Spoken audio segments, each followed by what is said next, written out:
Mahigit 600 pulis mula sa Bicol ang na-deploy para tiyaking maayos at ligtas ang bawat dadalo sa naganap na trilyon peso march sa Naga City. Magbabalita dyan si Patrolwoman Carmela Panganiban.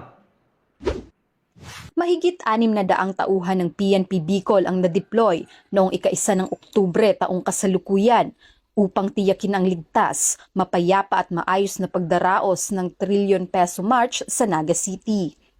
Ang nasabing aktibidad ay dinaluhan ng libu-libong individual at iba't ibang organisasyon na nakiisa sa mapayapang march rally laban sa korupsyon. Ang mga kapulisan ay inilagay sa mga pangunahing lugar upang masiguro ang kaligtasan ng lahat ng dumalo, mapanatili ang kaayusan at mabantayan ang daloy ng pagtitipon mula sa umpisa hanggang sa pagtatapos nito.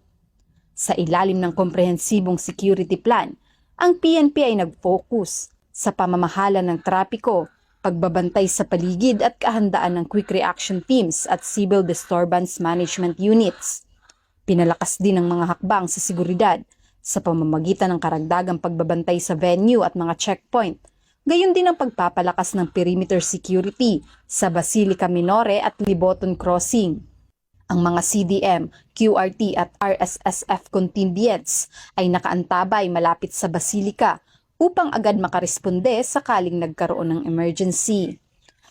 Tiniyak ng PNP Bicol sa publiko na ang mga pulis ay nananatiling mahigpit sa pagbibigay proteksyon at kaligtasan sa lahat at sa pagpigil ng anumang illegal na gawain at kriminalidad.